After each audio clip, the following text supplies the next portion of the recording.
podrían ser considerados más serios en un principio, y aquellos otros que parece que pueden resultar más banales o más superficiales, pero que desde luego siempre acaban teniendo un punto de contacto fundamental.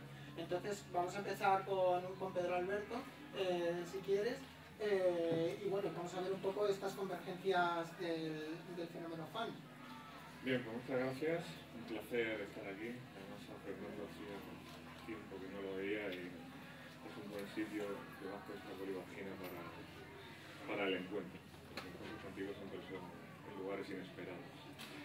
Bien, yo quería abordar el fenómeno del fandom en un punto de intersección en donde se conectan dos de los temas que más me han preocupado últimamente y en realidad a lo largo de mis investigaciones. De hecho, mis dos ensayos van sobre esta cuestión. De un lado, el tema de las emociones, de las pasiones, tan denostadas hasta la actualidad, y de otro, la cuestión del cuerpo en sus diferentes vertientes. Mi especialidad es el arte corporal. A partir de ahí, en ese punto de intersección, creo que la mejor manera de empezar es un poco enumerar, o por lo menos esbozar, los estereotipos que se le han asignado, siempre desde el punto de vista peyorativo, al fenómeno del fandom. El fan suele ser una persona que está vinculada a un estado de ánimo emocional, es decir, que rompe con el rigor del racionalismo. El fan se caracteriza en virtud de sus emociones excesivas por la alienación. El fan suele ser también identificado con lo femenino. Además, en esta reivindicación o reactivación política del fan, el hecho de que estemos dentro de una vagina es todo un acierto del comisario. Y el fan, en definitiva, como ya apuntó Jolly Jenson, suele ser caracterizado como un estado patológico.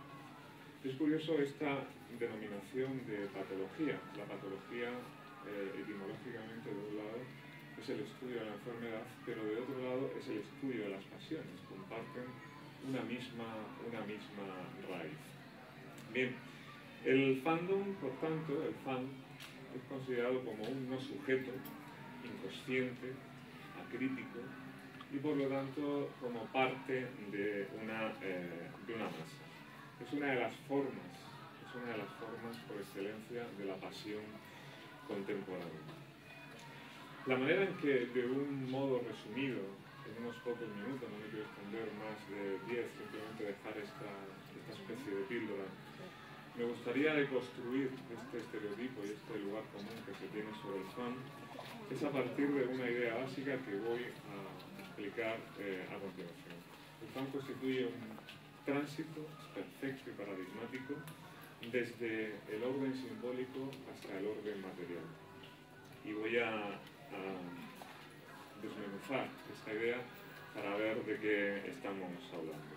El concepto de sociedad, de lo social, que siempre se ha tenido, que predomina en la actualidad, es un concepto completamente racional. La sociedad está compuesta por comunidad de afinidades. Comunidad de afinidades que pueden ser políticas, económicas, religiosas o del tipo que queramos señalar.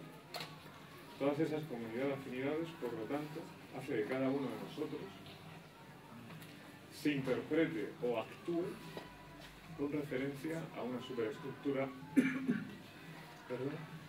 que es todas esas estructuras de carácter económico, religioso, político, etcétera, que hemos estado mencionando.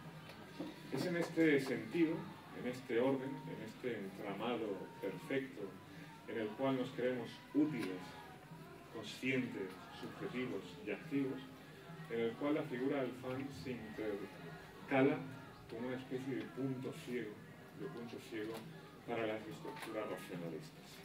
¿Por qué? El fan constituye, quizás es algo que no nos atrevemos a decir de una manera contundente, pero creo que es un buen modo de centrar esta cuestión. El fan constituye un retorno radical al cuerpo. Cualquiera que esta noche, que mañana, que en un estadio deportivo pudiera obtener una visión desde fuera y desde dentro de esa multitud de fans que interactúan casi de una manera mágica, al unísono y acompasada, podrá entender, y cualquier que haya vivido la experiencia del fan, que lo que predomina es el cuerpo, que la interconexión, la reacción, el modo de actuar es a través de ese cuerpo. Y a mí este retorno a lo corporal que performa el fan en cada una de sus acciones, en cada situación, me gustaría también vincularlo con un autor, con un sociólogo ya clásico, pero creo que importante, como es Gabriel Taft, que habla de lo social precisamente como el fin de lo social. Él le da la vuelta absolutamente a el modo en que tenemos de entender lo social y lo común. Dice que el individuo es lo más complejo que existe y que cuando se intenta elevar o insertar lo individual en una masa mayor, que habitualmente se denomina sociedad, lo que se hace es simplificar esa complejidad. Lo que los sociólogos, lo que los historiadores, lo que los antropólogos hacen cuando trascienden el mero y básico estadio del individuo no es complicar, es simplificar, porque la verdadera complejidad está en cada uno de nosotros, en nuestra corporeidad y en nuestra forma de entender la cotidianidad a través de ella. Y Tagde lo denomina como la mónada, es decir, lo monádico, el individuo, es lo más complejo que existe. Y a mí me gustaría establecer una conexión en este sentido entre el fan y su retorno al cuerpo con esta complejidad básica, valga la paradoja, de la que habla Tagde. Y es curioso que a partir de esta idea, aquella tesis que ha predominado hasta el presente, que era la de que el fan pierde su subjetividad para introducirse y para transformarse en masa, en multitud y en entidad alienada, lo que nos encontramos es ante una situación completamente diferente. El fandom es un espacio y es un territorio de individualización. Es más, es uno de los espacios y de los territorios, una de las situaciones paradigmáticas en las que emerge el individuo en toda su complejidad y en toda su radicalidad. El fan constituye un retorno a lo complejo esencial, de tal manera que nos encontramos otra vez con una paradoja, que lo corporal resulta mucho más complejo en su materialidad que lo simbólico. Las conexiones que establecemos con las superestructuras de nuestra cotidianidad siempre se realizan con base a factores, a termómetros, a conceptos de orden simbólico. Lo emocional, que siempre se ha utilizado para denostar ya no solamente la figura o la experiencia del fandom, sino a lo largo de la historia, todos aquellos elementos débiles y vulnerables que se asociaban con las emociones, pues lo emocional resulta mucho más complejo de lo racional, que siempre suele suponer una simplificación de la experiencia. ¿A qué nos lleva esto? A concluir que lo social concibe todo acto de individualización, incluido el que se produce con la experiencia del fan, como una patología. Es decir, el territorio fandom es considerado como una suma de enfermedades precisamente porque se produce todo lo contrario a lo que las estructuras de racionalidad pretenden hacernos ver. Es una individualización.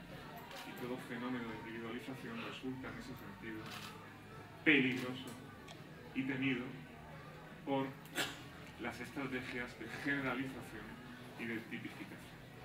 Además, y con esto me gustaría concluir esta píldora, hay otro elemento más absolutamente político en el fenómeno del fandom, y es que se produce en un contexto de ocio, es decir, de no productividad. Ahora el Reina Sofía, creo que con gran acierto, está desarrollando una exposición precisamente sobre las estrategias de ocio en la contemporaneidad calamidad, pero podríamos hablar de tantos autores que se han referido a ellas, como Gadamer, como Bataille, como Foucault. Es ese concepto de lo improductivo, es ese concepto en el que el individuo emerge sin generar ganancia alguna, sin generar estructura, es decir, en precario, en efímero. Uno de los factores que desde fuera, desde ese orden simbólico y racional, resultan absolutamente más peligrosos. Esos son los apuntes que quería exponer y supongo que después habrá conversación. Sí, enseguida abriremos debate entre todos porque desde luego han salido muchos temas que son necesarios confrontar, ¿no?, desde diferentes posiciones.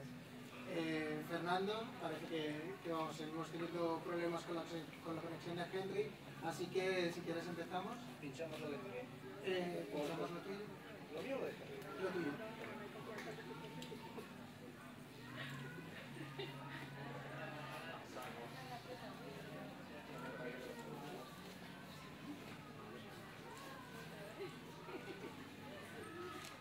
Bueno, pues en primer lugar, muchas gracias a todos por estar aquí esta tarde. Gracias a Iván por invitarme. He preparado un conjunto de imágenes que no pretenden ser exhaustivas, ni siquiera en un argumento muy cerrado, sino que son solo sugerencias de algunos campos del mundo fan, empezando, bueno, cómo funciona un poco más YouTube, casi las tendría que interpretar. Esta es una imagen de un capítulo de Los Simpson en los que se ve como una evolución de Bart, en la que dicen: yo estaré siempre rock and rollando, y nos demuestra que el tiempo va pasando y que incluso va perdiendo el pelo. La siguiente es una imagen mítica de las disputas fan, que es la famosa disputa del momento en el que Han en la cantina se encuentra con Greedo y le echan en cara al señor del crimen que un cargamento que tenía que entregar no lo ha entregado y por tanto le debe dinero. Y aquí surgió la famosa polémica de Hans shot first, Hans disparó primero. Y ese de Hans disparó primero, como sabéis, llevó a que George Lucas, en la versión del año 2004, cambió la situación. Entonces ahí parece que dispara primero Greedo. En la versión del 2006 sacaron todas las opciones, que dispara primero Greedo, que dispara primero Han, que disparan los dos a la vez. Y en la del 2011 volvieron a reforzar la versión del 2004, y es que disparó primero Greedo, y por eso Han no es un asesino despiadado. Esa diferencia entre la versión original y la versión del 2004 ha generado miles de entradas en internet y grupos de debate sobre quién disparó primero, y estaba aquí con esa pequeña broma para Jenkins, pensando que Jenkins dispararía primero, pero al final Pedro Alberto Cruz se ha comportado como Greedo y yo soy el señor del crimen, y por tanto hemos disparado nosotros primero. ¿Hans disparó primero o no lo hizo? El debate de si disparó primero lo resolvió el propio George Lucas cuando se hizo una camiseta en la que dice que Hans no disparó primero, sino que Greedo disparó primero y por lo tanto no era un criminal despiadado. A pesar de eso, hay cientos y cientos y miles de camisetas de gente que sabe que Han en la cantina desenfundó antes y es un asesino despiadado. Tenemos que estar tranquilos, porque Han siempre dispara primero. Incluso hay gente que se tatúa eso en el brazo. Entré en internet y vi cantidad de gente que tiene tatuajes sobre cómo Han es el primero que dispara. Incluso también dicen que John Wayne disparó primero. Y es verdad que antes que disparara Han en la